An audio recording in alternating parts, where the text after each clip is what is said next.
Okay, so last week we learned some terminology, right? Our basic terms. We started talking about population and samples, and I said, when we do a study on a certain group of people, right? I want to do a study on everybody that lives in the U.S. I want to do a study on everybody that is a freshman in high school, or that's a population, right? The study that I want to do, the group of people where I want to do my study on, that's a population. But then we said, well, I cannot sample everybody. I cannot go question everybody. Imagine I came and I wanted to ask something to everybody in the US, right? It's a study that will take me a long, long time and it will cost me a lot of money. So then I choose a sample. We talk about the sample, the type in our group. I choose a smaller group that represents the whole population.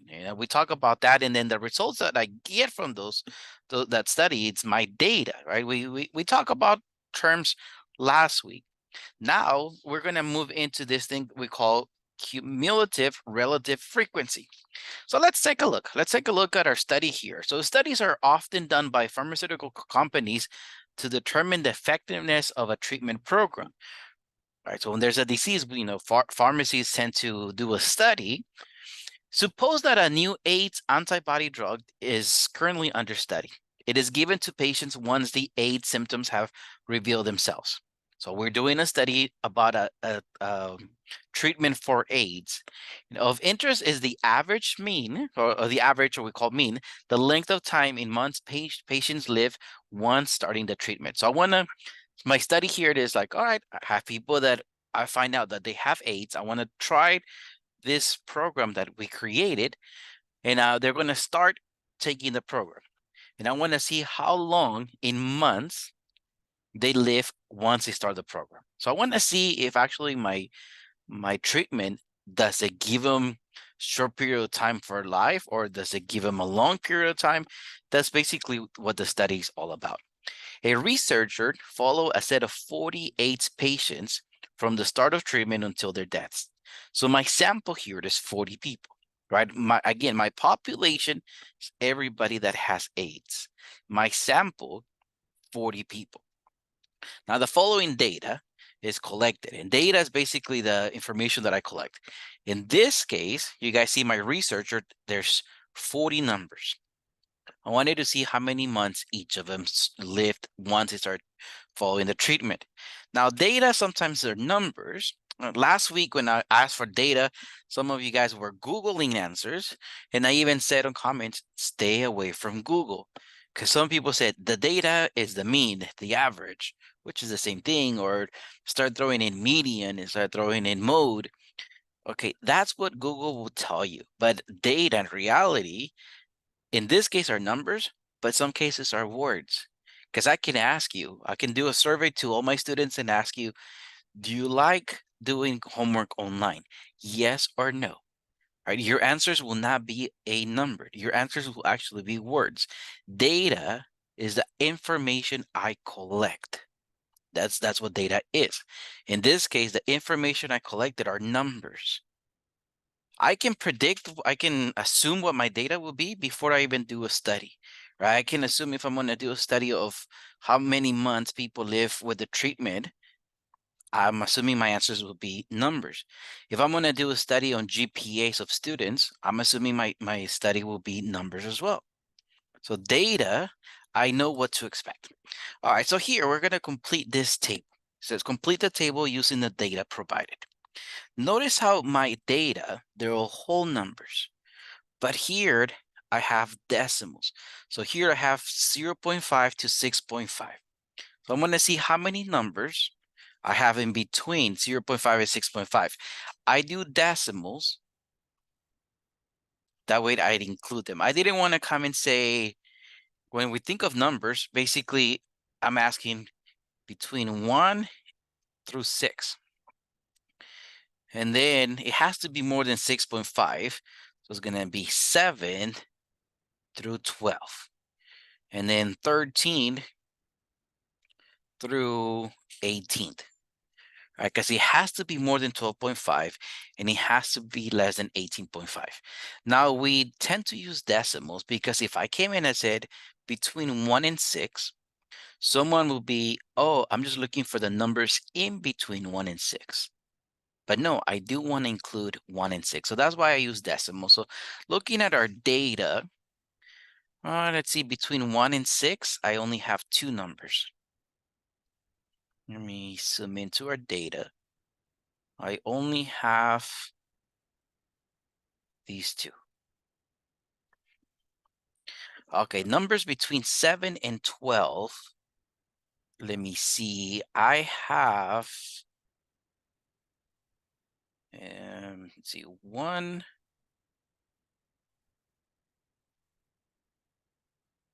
2, 3, 4, and 5. So for the beginning, I see how I'm counting my numbers. Now I'm not going to waste our time. I'm not going to be counting them. I'm going to say between 13 and 18, or between 12.5 and 18.5. If you count how many numbers are in there, you guys will find there's 9 of them. Frequency basically means how many do you have? How many do you find? In between 18.5 and 24.5. So when we're talking about whole numbers, I'm saying between 19 through 24. That will give me, if you find on the data, you're going to find 5 of them. Between 24.5 and 30.5, you will find out that there's 7. Between 30.5 and 36.5, you're going to find out that there are 7. And between 36.5 and 42.5, we're going to find out that there's 2. And between 42.5 and 48.5, you should be able to find out that there are 3.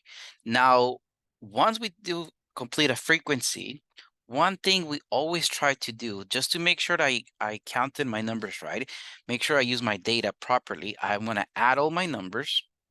With the use of a calculator, right, I add all my numbers, and I end up getting 40. Now, the reason why I do this is because I know there's 40 patients, right? My sample is 40 people. I just count my frequency. I just add my frequency just to make sure that I did include everybody. Okay, now that I know that I did, let's move on. Now there's 2 relative frequencies. One, we call it just relative frequency, and then the other one we call cumulative relative frequency. So the first one, relative frequency, for the first bracket, there were 2 people, right? Between 0.5 and 6.5. I want to see what's the proportion here. So there were 2 people in there, but there's a total of 40. So what I'm going to do, I'm going to go 2 out of 40, or 2 divided by 40. I'm going to type it in on my calculator. So 2 divided by 40. And I'm going to round this to 2 decimal places if necessary. Right? Sometimes it does come out as 2 decimal places. So in this case, I'm going to get 0.05. For the second one, there were 5 people, but out of 40, so let me go 5 divided by 40. And again, I'm going to round my answer to 2 decimal places. When you're doing your homework, I'm going to ask you to round it to 2 decimal places, and it will be 0.18.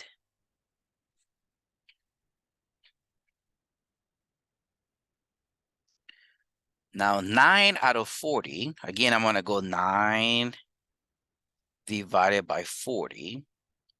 Rounded to 2 decimal places, it gives me 0.23. I'm going to do the same for each of them.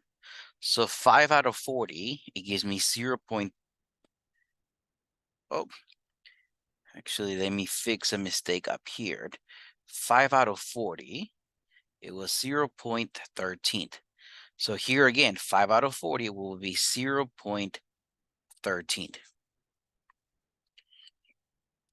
Now 7 out of 40, right? 7 divided by 14, 7 divided by 40, rounded to 2 decimal places, I'm gonna get 0.18. And again, 7 out of 40, 0.18. 2 out of 40 is 0.05, and 3 out of 40 is going to be 0.08. Now for your homework, before I continue finishing this table, I will provide the frequency, okay? So in your homework, you're going to see a table. I'm going to provide the frequency. The frequency is this chart right here. I don't include the last number at the bottom because I want you to be able to add them. I want you to add your numbers to see how big is my sample. Right? Here we knew the sample was 40. Sometimes in the instructions, I do tell you how big is the sample so you can make sure you can double check that my frequency is done right. So on your homework, I will provide the frequency. Now for the relative frequency, these spaces, these answers right here, on your homework, first they're going to be replaced by letters. So it could be A, it could be C, it could be E. I'm going to replace each of those spaces with a letter. At the bottom of the table, I ask you A equals. So if I had my first space with an A, I just want you to tell me what's the number in that space. So in this case, it will be A equals 0.05. The next question, using the same table, I might ask you C equals. So the next number, 0.13. You know that when you submit my work, it will grade automatically and it will tell you if the answer is correct or wrong. The thing is that if you make a few mistakes on this relative frequency, and again, relative frequency, I'm looking at this row right here, this column right here. If you make mistakes on this one, it's going to affect the results on this other one. Okay, so that's what I want you to double check. Submit it. It will tell you it's right or wrong. Then you know if you're correct or you need to fix anything. Notice I'm rounding everything to 2 decimal places. Okay, now we're going to work on the commutative relative frequency. And again, each of those spaces, I'm going to put a letter in there. Like it could be B, it could be D, and then I will say B equals. So your homework, you might see, let me write it in black because this is how you're going to see it. You might see B here, but then at the bottom of the chart, I ask B equals. So basically, I'm asking what's the number in there? Okay, now for the cumulative relative frequency, my first space is going to be 0.05. These two squares are the exact same thing. Okay, guys, I have 2 out of 40. Now the next space, here I'm going to have 0.18.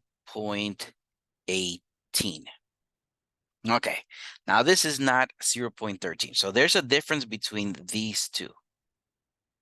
Okay, now I got the 0.18. Cumulative basically means up until that point. So I got the 0.18 by adding from the 0.13 up to the beginning. So 0.13 plus 0.05 gave me 0.18. My next square, I'm going to add all this 3. So 0.05 plus 0.13 plus 0.23. That's going to give me 0.41. Cumulative basically means up until then. That's why I said the answers on relative frequency will affect cumulative relative frequency. For my next space, I'm going to add all of these. And that should give me 0.54.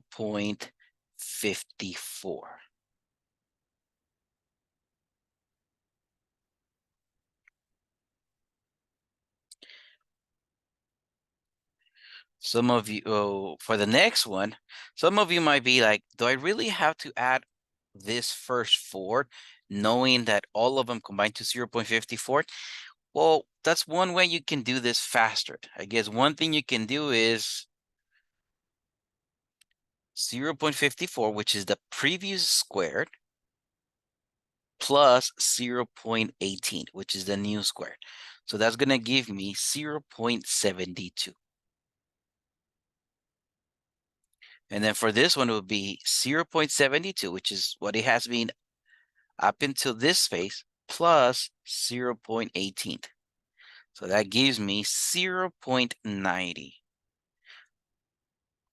Now, 0.90, 0.9, is that same thing? Yeah, so I'm just going to call it 0.9, right? If you guys type in 0.90, it will still be marked correct. It's the same thing, 0.90, 0.9, same thing. Now for this one, I'm going to go 0.9 plus 0.05.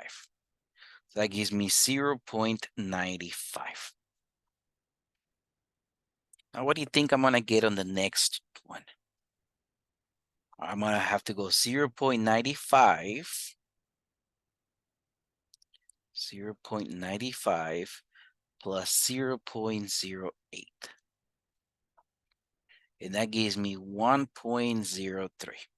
Now, in statistics, we tend to talk about percentages, but we talk percentages as in decimals. So these decimals basically mean a percent. Like the first one is basically 5%, 18%, 41%, 54%.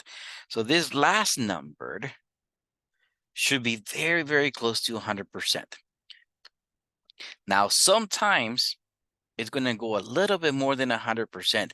Remember how our decimals, we were rounding decimals because it said do it to 2 decimal places. So we rounded some decimals. So that's why our number does not quite add exactly to 1.00 or 100%. Our number does vary a little. Like I said, it's supposed to be 100%, but in our case, it's a little bit off. I added a note for you guys over here. Because of the rounding, the relative frequency column may not always sum up to 1. You know, the last entry in the cumulative relative frequency column may not be 1. However, each should be close to 1. Again, this last number should be close to 1 because 1 is 100%. In our case, it's a little bit off because of the rounding. So now, using the table, find the percent of data that is at most 18 months. Okay, so 18 months, that could be 1 month, 2 months, 3 months, 4 months, 5 months, but we're looking at percent of data. Okay, remember I said statistics, we deal a lot with percent. Now percent, we write it as a decimal. So I'm looking at most 18 months, at most. So that means 18 months or less. In reality, let me use green. I'm looking at this section, or this section. I'm including all those. So find the percent of data that is at most 18 months. Well, looking at percentages, I could add all these three, 0.05, 0.13, 0.23. So my answer in this case will be 0.41.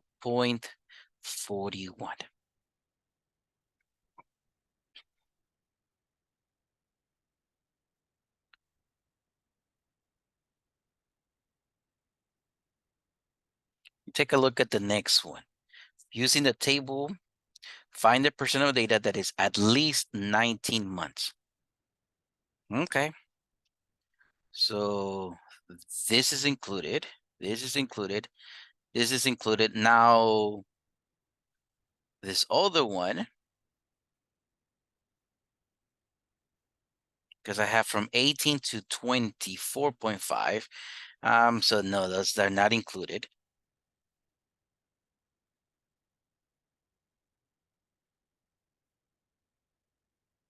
Do I have any 19s actually? Do I have any 19s here in my data?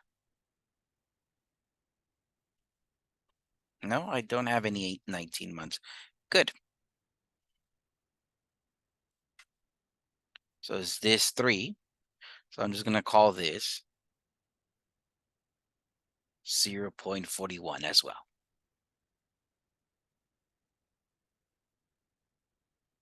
Now use a table, Find a percent of data that is in between oh, it's at least 19 months. My bad, I read that wrong. At least 19 months. At least. At least means 19 months or more. Okay. So I'm looking at this section, this, right? At least 19 months. So 19 months or more. So that means I'm going to add all of these. So 0.13 plus 0.18 plus 0.18 plus 0.05 plus 0.08. I'm going to add all those, and I'm going to call this 0.62. Be careful with your at most or at least. At most 18 means 18 or less. At least 19 means 19 or more. I'm also going to use in-betweens.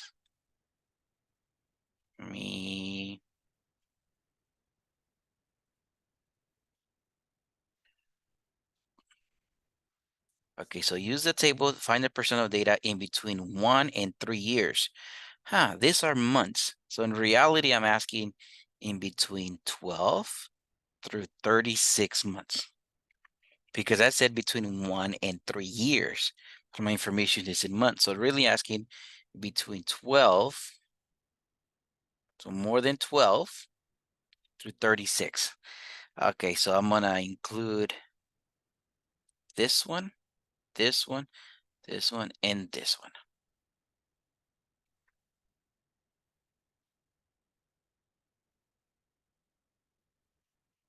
Okay. So between 12 and 36. So I'm including this data. So I'm going to go 0.23 plus 0.13 plus 0.18 plus 0.18. Use a calculator if you need to.